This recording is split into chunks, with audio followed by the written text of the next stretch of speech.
ordenar a esa gente tan disímbula y con intereses tan distintos, pero quienes fueron atraídos por el premio que iban a obtener al conquistar el territorio de Baja California, que era una parte en numerario, otra parte en terrenos, y que había sido previamente anunciado en toda la prensa de San Diego y de Los Ángeles. José María Leiva percibe una descomposición en los objetivos del movimiento Flores-Magonistas y decide abandonar el grupo y se traslada a Ciudad Juárez para ponerse a las órdenes de Madero, quien estaba pues a punto de tomar Ciudad Juárez. El movimiento queda pues liderado por Berthold y por un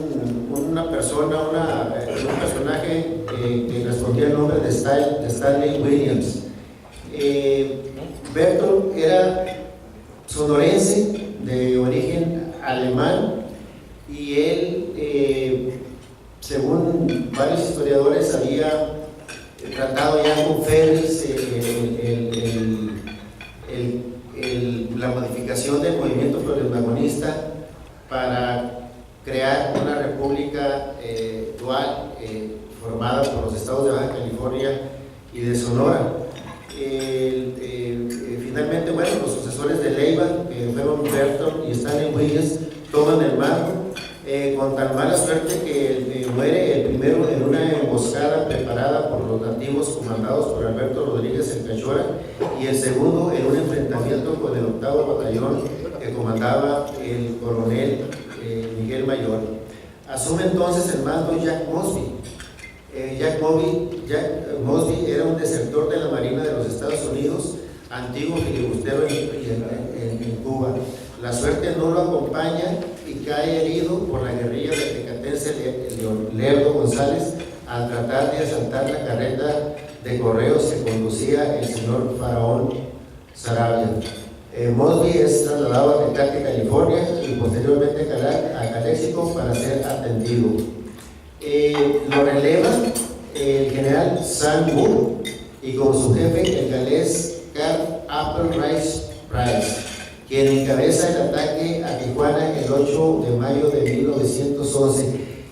Lo que quiero hacer notar con esta narración un poco brincada de los sucesos, no es en sí el relato estricto de cómo se va dando la invasión, sino lo que quiero destacar que los comandantes, los que dirigieron ese movimiento, fueron, con excepción de Leiva, quien lo entendió, fueron puros extranjeros. Fueron ¿cómo se llama? Yo no entiendo cómo es posible que todavía haya quien niegue el carácter extranjero del movimiento, ¿no? Pero en fin, lo releva el general Sam Wood y como su jefe el galés Gary Price, quienes encabezan el ataque a Tijuana el 8 de mayo de 1911. Sam Wood pagaría caro la derrota de los tijuanenses, pues un sorpresivo ataque del subteniente Guerrero en el cañón de Ramos, hoy Boulevard Fundadores, le propinó más de 30 muertes, entre ellos la suya. Quedando al mando de la invasión el galés Price, quien en forma por demás descarada y personalmente negocia esa misma noche con el capitán Wilcox de la guarnición estadounidense acantonada en Tijuana, California, o sea, lo que es hoy San Isidro, la incorporación de una treintena de infantes de marina del ejército norteamericano, quienes cruzan la frontera para apoyar a Price.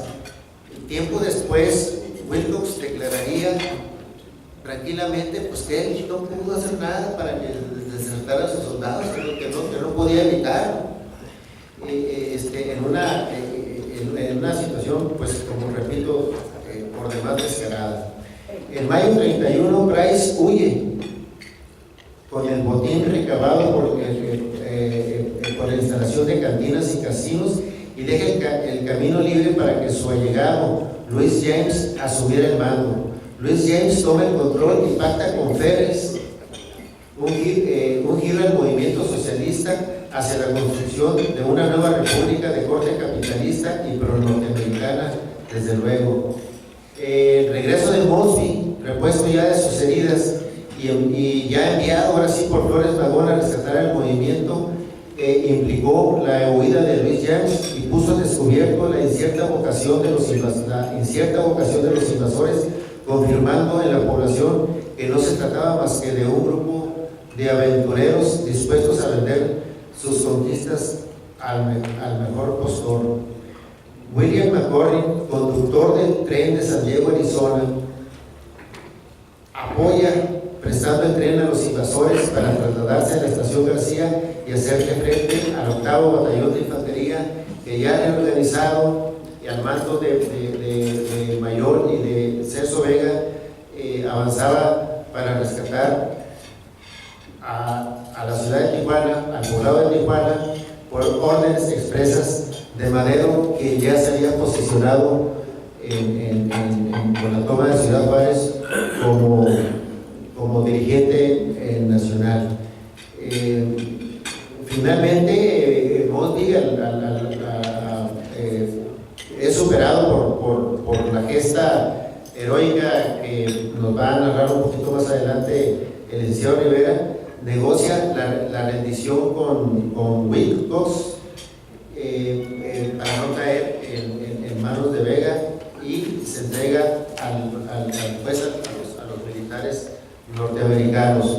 Lo salva la vida de prácticamente todos ellos el hecho de que, como ustedes ya deben de saber, había una enorme cantidad de público norteamericano apostado en la línea, viendo, observando los combates, y Celso Vega y Mayor tuvieron la prudencia de no acabarlos ahí por cuestiones de que pudiera haber algún herido o algún muerto de los espectadores, y crear más pretextos para que el ejército norteamericano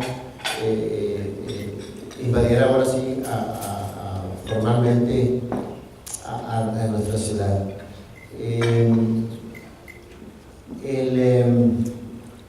La parte fundamental de esta gesta se valoriza al reconocer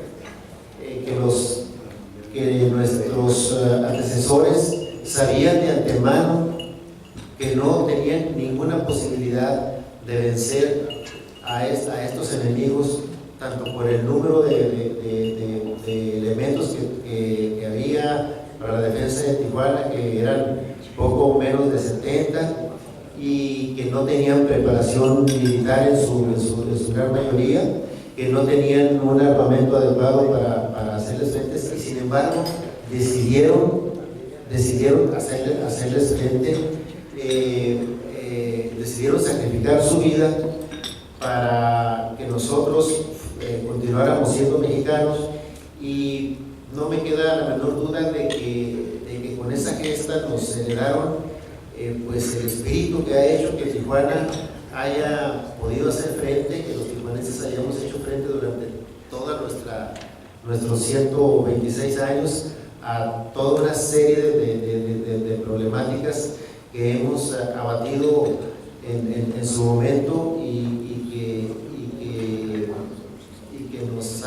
que nos enseñó a luchar por nuestro patrimonio cultural, por nuestra historia, y por qué no, por el patrimonio económico de los tijuanenses. Gabriel.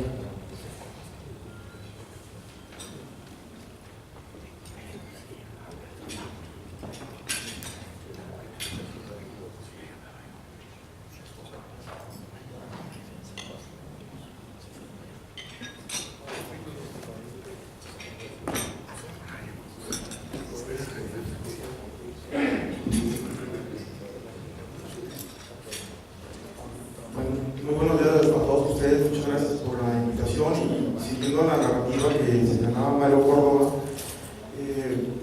hace 5 años, en 2011, en el marco del centenario de los sucesos que se dieron aquí en Baja California y en particular en Tijuana, nuestra ciudad fue incorporada a una red nacional de ciudades heroicas, es decir, la número 35, donde estas ciudades a lo largo de su historia, en diversos momentos, circunstancias de sus procesos históricos, una asociación, después de cumplir una serie de requisitos, consideró que nuestra ciudad de Tijuana pudiera ser asociada con esta categoría. ¿Por qué? Porque independientemente de que durante las batallas del 8 y 9 de mayo de 1911, que como ya lo mencionaba Mario, nuestra ciudad fue tomada por ese grupo de insurrectos, insurgentes y finalmente filibusteros, que la defensa fue emprendida por el subteniente Miguel Guerrero, un joven militar de 20 años de edad. A él se le sumaron una serie de hombres, civiles todos, que en su momento se incorporaron a la defensa de lo que ellos consideraban como una incursión de tipo filibustera. Estos defensores son los que vemos aquí en pantalla y que todos ellos fallecieron el día 9 de mayo. Las fuerzas llegaron el día 8 en la madrugada, en la noche y madrugada, estuvieron atacando, no pudieron tomar esa noche, y al día siguiente, el 9 de mayo de 1911, después de algunas horas del combate, nuestra ciudad de Tijuana, el pequeño poblado de Tijuana, que para ese entonces es importante destacar, Tijuana tenía 733 habitantes, o sea, era un pueblito, básicamente, ¿no? Unas cuantas manzanas, unas cuantas calles, alrededor de lo que hoy conocemos como el centro de la ciudad, ese era el pueblo de Tijuana, y más allá había algunos ranchos ganaderos con algunas familias, ¿no? Inclusive hasta Rosarito.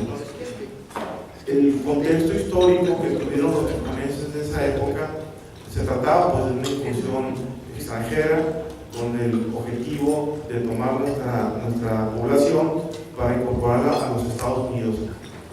Ya se hace referencia de algunos antecedentes. Yo en particular quiero destacar la importancia de estos tijuanenses que arriesgaron su vida porque consideran que su patrimonio personal, la integridad nacional de nuestra península, de nuestro país, estaba en riesgo. Ellos son José María Larroque, Pastor Ramos, Alfonso Padilla de la Torre, Francisco Cuevas y Clemente Arturo. Todas ellas eran gente que vivía en nuestra población. Yo quisiera destacar el papel de Miguel Guerrero. Si gusta darle la siguiente, si eres tan amable. Este personaje, que es un símbolo, digamos, en nuestra historia de la ciudad, él lleva, como ustedes saben, el nombre del parque más antiguo de nuestra ciudad, estableció en 1924, promovido por la profesora Josefina Rendón Parra, y que en 1911, de unos cuantos meses de haber llegado a Ensenada, salió recién de la Escuela Militar de Aspirantes en la Ciudad de México, y cuando llega aquí, es un joven que apenas tiene 20 años de edad. Él era nativo de La Colorada, en Sonora. La Colorada está muy cerquita de Hermosillo, era un pueblo minero. Había ingresado en 1906 al Ejército Federal y se acaba de 1910 de graduarse como subteniente y lo mandan comisionado a Baja California. Por ello, cuando se dan los sucesos de 1911, el jefe político y militar de Baja California, el coronel Celso Vega, lo va a comisionar para defender Tijuana. Así Miguel Guerrero llega a esta población y como José María Larroque, que era su prefecto político, el subprefecto político de Carlos lo hoy sería presidente municipal. Estamos hablando que Baja California no era un estado, era un distrito norte que dependía directamente del gobierno federal. Entonces Miguel Guerrero, con unos cuantos soldados, un piquete de 20 soldados, más algunos policías de la época y algunos civiles, va a ser un grupo, vamos a decir, de defensa de 53 hombres. ¿Sí? De 53 hombres contra más de 200 que venían de parte de estos vamos a llamarles en ese momento ya considerados como filibusteros. Miguel Guerrero va a unirse precisamente con José María Larroque, que vemos en pantalla, un señor ya bastante mayor, más de 80 años, que ya había tenido una experiencia de diversos momentos, tanto en Mulegé como en Baja California, de situaciones parecidas. José María Larroque había sido funcionario público en distintos momentos y que en 1911 pues, estaba en Tijuana como su prefecto político. Todos ellos tenían sus familias, eso es uno de los personajes más reconocidos porque pues, murió en la batalla del 9 de julio de 9 de mayo de 1911. Alfonso Padilla de la Torre era de Jalisco, por su condición de comerciante, pues era muy conocido en esa pequeña población de Tijuana. Era recién casado, esperaba su primer hijo y él muere en la batalla del 9 de mayo. Él, como los otros personajes que estamos comentando, sus restos descansan en el monumento a los defensores de nuestros hijos que están en el Boulevard Aguacaliente. Francisco Cuevas era el administrador de correos. En esa época la oficina de correos era fundamental en la vida de los tijuanenses y de los mexicanos por las características propias que tenía el timbre fiscal para cualquier documento de tipo oficial. Él era también originario de Sinaloa. Hay que mencionar que para ello la mayoría de los pobladores de Tijuana pues, eran venidos de otros rincones de la República Mexicana. Ya se hablaba ya del carácter migrante de nuestra comunidad fronteriza de Tijuana. Él era, existe una anécdota que él se pensaba que él se cruzó a Estados Unidos, a San Diego, previo a la batalla del 8-9 de mayo, pero él cruzó a la frontera, se llevó el dinero, se llevó los timbres fiscales y los entregó a alguien en San Diego y se regresó a defender la población, porque él consideraba